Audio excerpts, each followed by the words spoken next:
Chapter 1 Shri Ramchandra. पाठ का सारांश। श्री रामचंद्र जी के कार्य श्रेष्ठ और लोक कल्याणकारी थे। इनका व्यक्तित्व उच्च मानवीय गुणों से संपन्न था। राम अयोध्या नरेश दशरथ के सबसे बड़े पुत्र थे। राम गुरुजनों की आज्ञा का पालन निष्ठापूर्वक करते थे।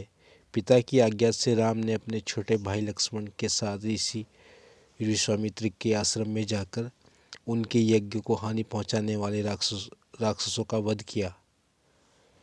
यहीं से वे सीता जी के स्वयंवर में गए। वहां शिव जी का धनुष तोड़ने के पश्चात सीता जी के साथ श्री राम का विवाह हुआ।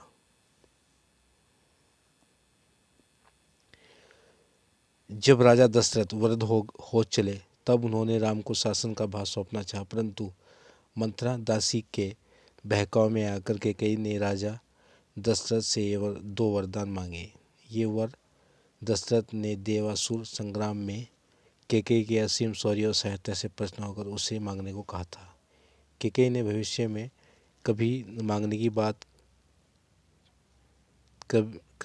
की बात कही थी। उसने पहले वर में अपने पुत्र भरत के लिए राजगद्दी तथा दूसरे में राम के लिए 14 वर्ष का वनवास मांगा। श्री राम सीता लक्ष्मण के साथ वन चले गए। उनके वियोग में दशरथ जी स्वयं स्वर्ग सिधार गए। वन में श्री राम की पत्नी सीता का रावण ने छलपूर्वक अपहरण कर लिया। श्री राम अपने भाई के साथ सीता की खोज में निकले। फिर उन्होंने सुग्रीव, अंगद, हनुमान आदि की सहायता से सेना तैयार कर रावण का परास्त किया। 14 वर्ष का वनवास पूरा कर सीता और लक्ष्मण के साथ श्री राम वापस अयोध्या में आए।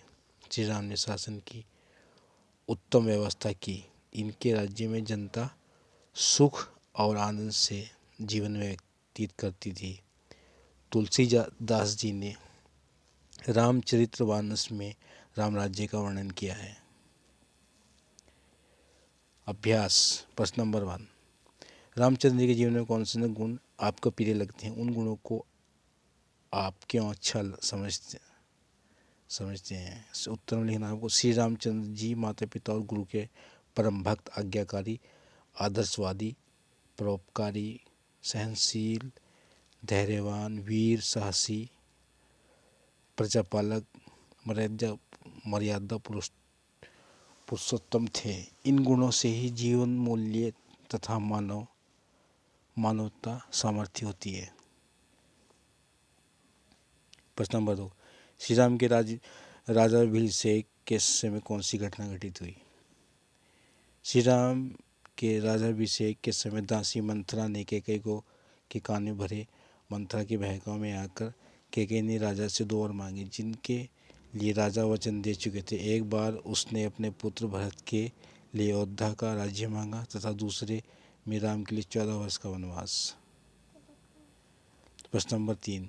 राम राज्य का आदर्श राज्य क्यों कहा गया?